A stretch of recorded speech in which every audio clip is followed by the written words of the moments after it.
Kejriwal, Raghav Chadda, Lalu Prasad Yadav, Tejaswi Yadav, Sharad Pawar, D రాజా, ఉమర్ అబ్దుల్లా తదితరులు పాల్గొన్నారు. ఈ భేటీలో పలు అంశాలపై కూటమి నేతలు చర్చించారు. ప్రధానంగా త్వరలో జరగనున్న లోక్సభ ఎన్నికల్లో సీట్ల పంపిణీ, బీజేపీని ఓడించేందుకు అనుసరించాల్సిన వ్యూహాలపై చర్చించారు. సమగ్ర చర్చల అనంతరం మల్లికార్జున్ ఖర్గేను ఇండియా ఫోరం చైర్పర్సన్గా ఎంపిక చేసినట్లు జాతీయ మీడియా పేర్కొంది. అయితే ఈ విషయంపై ఇంకా అధికారిక ప్రకటన మాత్రం రావాల్సి ఉంది. బీహార్ ముఖ్యమంత్రి నితీష్ కుమార్ ఇండియా ఫోరానికి నాయకత్వం వహించడానికి సిద్ధంగా ఉన్నారని గతంలో వార్తలు వచ్చినప్పటికీ శనివారం జరిగిన భేటీలో నితీష్ ఆ పదవిని చేపట్టేందుకు ఆసక్తి చూపించలేదు.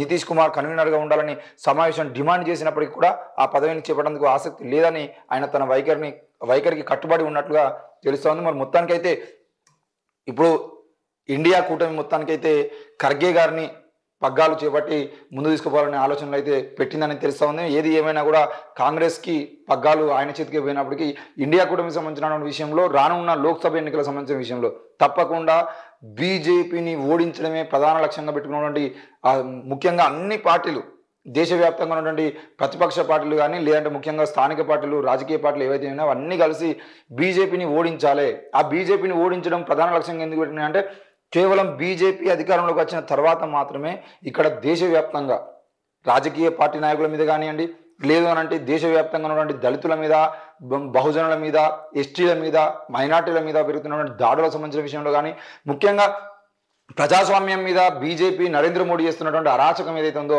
ప్రజాస్వామ్యాన్ని మొత్తం కూని చేసేటువంటి పరిస్థితి, భారత రాజ్యాంగాన్ని మార్చేటువంటి పరిస్థితి, ఈ దేశంలో ఎక్కడా లేని విధంగా ఎన్నడూ లేని విధంగా నల్ల చట్టాలను తీసుకొచ్చిన పరిస్థితిని బీజేపీ ప్రభుత్వం చేస్తుంది. కాబట్టి దానిని గద్దెదించడమే ప్రధాన లక్ష్యంగా పెట్టుకొని ఈరోజు మహిళల మీద అత్యాచారాలు జరుగుతున్నా లేదంటే అత్యాచారాలు జరిగినటువంటి చేసిన వాళ్ళు ఎవరైతే ఉంటారో వాళ్ళని జైల్లోకి వెళ్ళి బయట తీసుకొచ్చేటువంటి పరిస్థితిని కూడా ఈరోజు మనం చూస్తూ ఉన్నాం. బిల్కిస్ బానో కేసులో ఆ అత్యాచారం చేసిన నిందితులు ఎవరైతే ఉన్నారో వాళ్ళని జైలు నుండి బయటికి తీసుకొచ్చి సుప్రీంకోర్టు కూడా సీరియస్ అయ్యే విధంగా వాళ్ళు అంటే మొత్తానికైతే అధికారం చేతిలో ఉంది కదా అని చెప్పేసి ఈరోజు అధికారాన్ని ఉపయోగించుకొని ఆ నేరాలు చేసిన వాళ్ళని సన్మానాలు చేస్తూ ముందుకు పోతున్న పరిస్థితి మనం చూస్తాను. ఈరోజు మణిపూర్లో మారణకాండ సృష్టించి ఆడవాళ్ళని అత్యాచారాలు చేసి నగ్నంగా రోడ్ల మీద తిప్పుతున్నటువంటి పరిస్థితి మనం చూస్తాను. కాశ్మీర్ నుండి కన్యాకుమారి వరకు ప్రతి చోట ఎక్కడ చూసినా కదా మొత్తం బీజేపీ చేస్తున్నటువంటి అరాచకాలకు సంబంధించిన విషయంలో ఇక మన అందరం ఏకమై బీజేపీని ఓడించకపోతే రానున్న సమాజంలో అంటే రానున్న రోజుల్లో ఈ సమాజాన్ని మొత్తం భ్రష్టు పట్టించే విధంగా కేవలం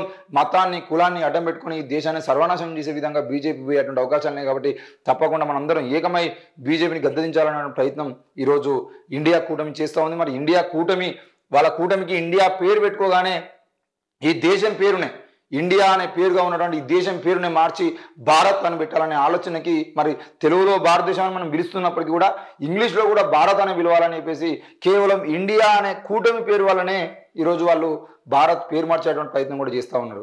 ఎందుకు ఈ విధంగా చేస్తున్నారంటే కేవలం వాళ్ళ ప్రతిపక్షాల కూటమికి సంబంధించిన విషయంలో ఎక్కడ ప్రతిసారి మనం ఇండియా ఇండియా అంటే ఇండియా కూటమికి పేరు వస్తుందా అనే భయంతో ఈరోజు నరేంద్ర మోడీ దేశం పేరు మార్చాలని లేదంటే జమిలీ ఎన్నికలు తీసుకురావాలని ఇంకేదో ప్రయత్నాలు చేస్తూ దేశంగా ఉన్నటువంటి ప్రజలందరినీ మభ్యపెట్టడానికి ప్రయత్నం చేస్తున్నాడు.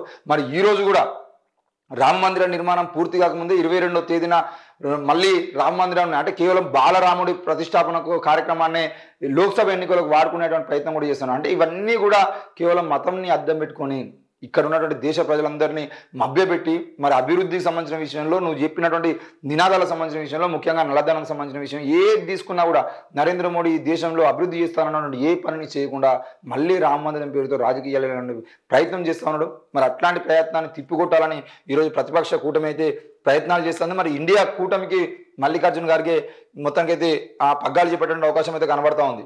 ఏది ఏమైనా కూడా ఇండియా కూటమి ప్రభావం ఏ విధంగా ఉండబోతుంది అనేది కూడా రానున్న రోజుల్లో లోక్సభ ఎన్నికల్లో తెలుస్తుంది.